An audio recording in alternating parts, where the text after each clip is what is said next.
मोहतरम जगत गुरु शंकराचार्य जी से गुजारिश है कि वो अपने तस्सुरात पेश करें।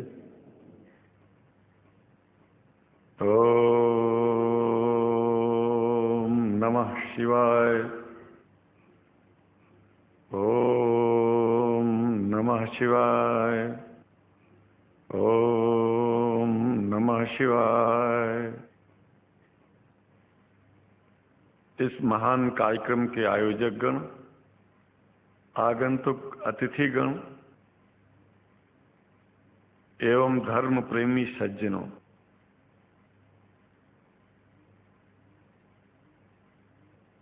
भगवान की जब कृपा होती है तो कभी धर्म की सच्चाई को जानने का अवसर मिलता है। मुसलमानों के बीच में लगातार कई वर्षों से हम जा रहे हैं और भारतवर्ष में एक नई प्रथा का प्रारंभ किया मैंने कि जब जगत गुरु शंकराचार्य भी मुसलमानों के बीच में जाकर के उनके प्रेम को समझ सके और इस्लाम की सच्चाई को जान करके इस्लाम को सारी दुनिया में एक इंसानियत का सबसे बड़ा पाठ सिखाने वाला धर्म मानने के लिए लोगों को समझावे।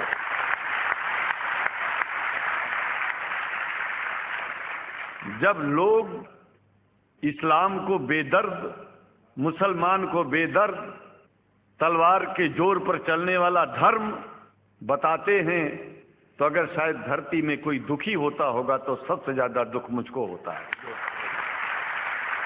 ये न सच्चाई है और न कभी ये सच्चाई हो सकती है।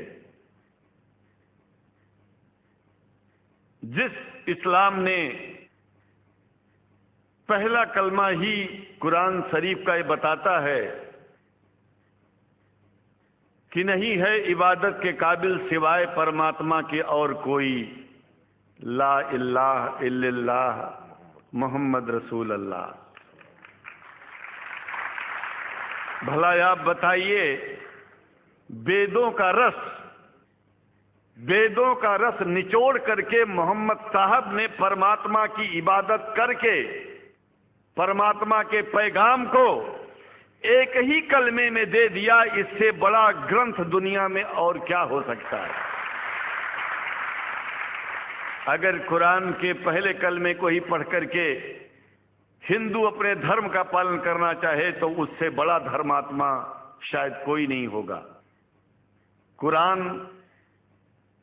को हमने गहराइयों में जा करके तो नहीं अनुभव किया, लेकिन कुरान के मानने वालों के हृदय की गहराइयों में जाके देखा कि अगर इस्लाम को पूरी दुनिया अगर स्वीकार कर ले तो इसमें कोई बुराई नहीं है।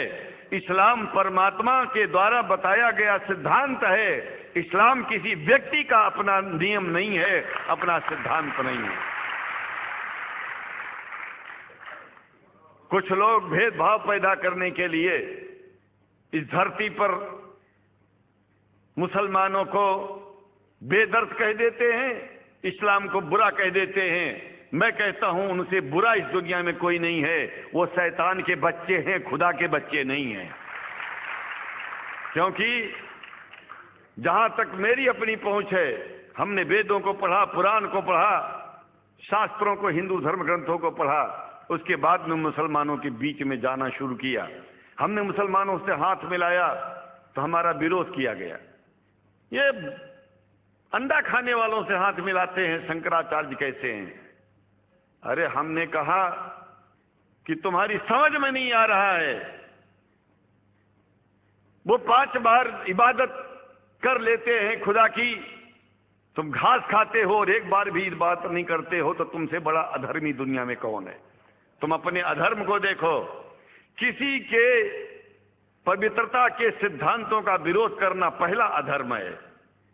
आप क्या खाते हैं, कैसे रहते हैं, अगर हमें आप दुखी नहीं करते हैं तो आपसे बड़ा इंसान दुनिया में कोई नहीं है।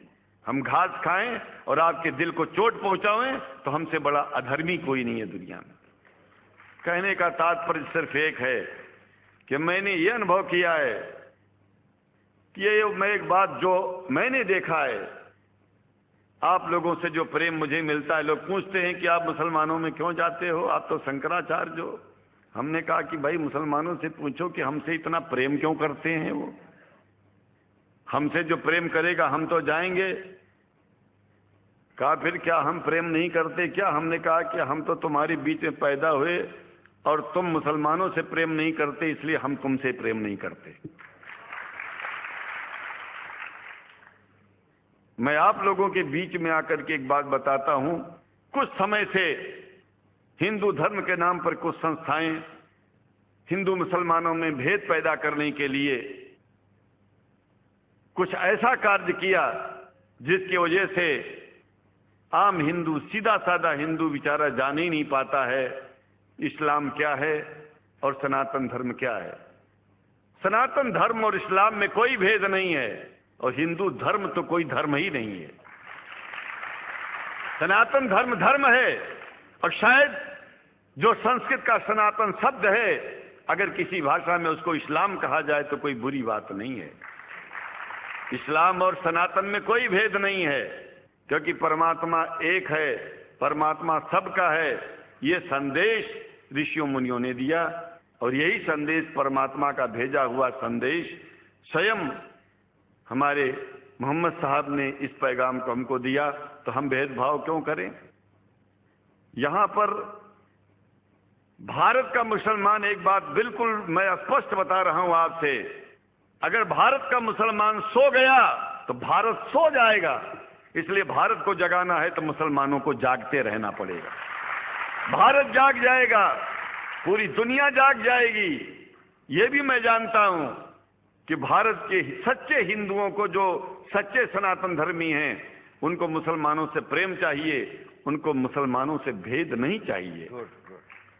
अगर कोई अच्छा हिंदू है, सच्चा हिंदू अपने को कहता है, तो पहले तो सनातन धर्म को मानता हो।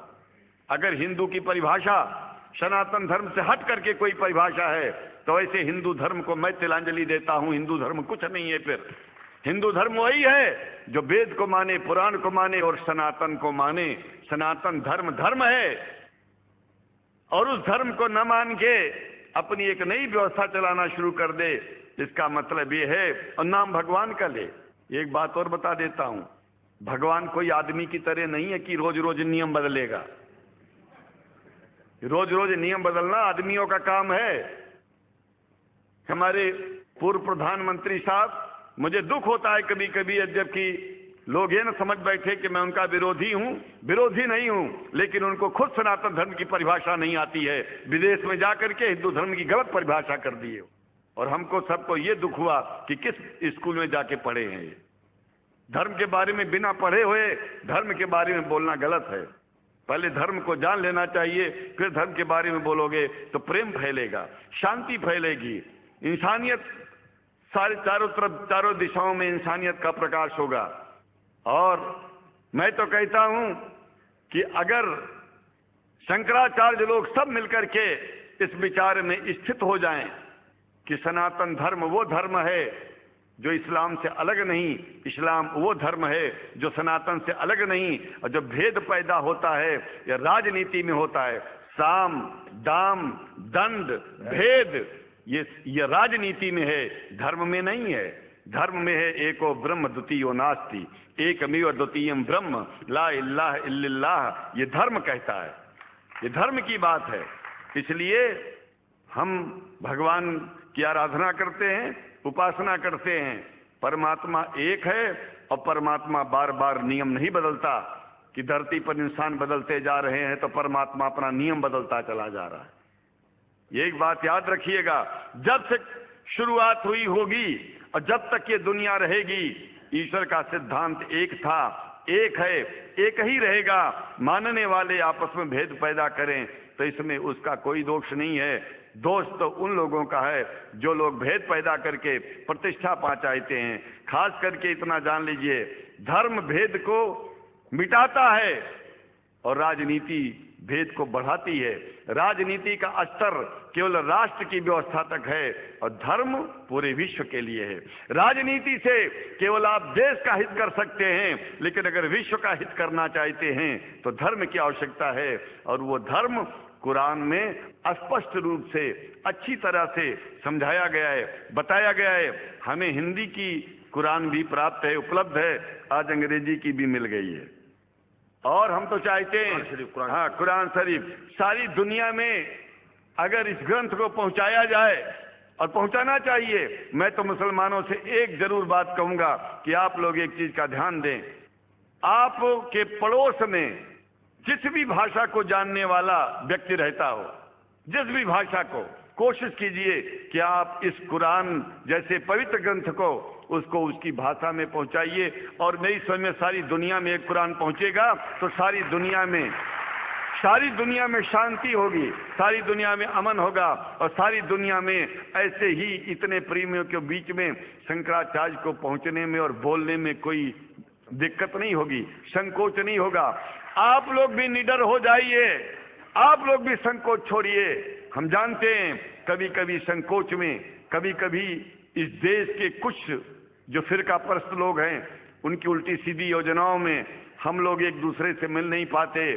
हम हाथ पसारे हुए आपके सामने खड़े हैं, आए हैं, हम आपको गले से लगा रहे हैं, लगाते हैं, दिल भी मिलाएंगे, गला भी मिलाएंगे, और जरूरत पड़ गई तो आप लोगों के लिए दिल कटाने की और सिर कटाने की जरूरत पड़ जाए तो इस्लाम के लिए शंकराचार्य आपका साथ देगा। क्योंकि शंकराचार्य जानते हैं इस्लाम धोखा नहीं है, शंकराचार्य जानते हैं इस्लाम बर्बादी का रास्ता नहीं है। शंकराचार्य को पता है कि जो वेद में लिखा है वही कुरान में लिखा है, इसलिए हमारा धर्म नहीं छूटेगा, हमारा धर्म और आगे बढ़ेगा। अगर हम मुसलमानों को अपना सगा मानते हैं तो मुसलमान परमात्मा का बनाया है, आदमी का नहीं। हिंदू जो अपने को कहते हैं वो भी जान लें कि वो परमात्मा के बनाए हैं, तो मुसलमानों से भेदभाव करना बंद कर दें और हमारी तरह सबसे प्रेम करें। डॉक्टर लखनऊ साहब, देखिए मैं अपरिचित था, जानता नहीं था, और मैं बड़ा प्रसन्न हूँ कि वो समय निकाले और यहाँ आए। उनको तो मैं धन्यवाद क्या दूं, मैं तो ये चाहूँगा कि परमात्मा उनको शक्ति दे कि हम लोगों को सबको ऐसे ही सुंदर दिव्य बड़ी सभाओं में संबोधित करते हुए और हम लोगों के ऊपर वो स्वयं कृपा बनाए रखें और हम उनके साथ रहेंगे, जहाँ भी जरूरत होगी सदा जीवन में उनका साथ देते रहेंगे। इन्हीं शब्दों के साथ जीवन में अब जब भी याद करेंगे, जब तक मेरा शरीर है हम आपकी सभाओं में आते रहेंगे। ओम शांति शांति शांति। शुक्रिया, और अल्लाह ताला शंकराचार्य जी को हिदायत फरमाए।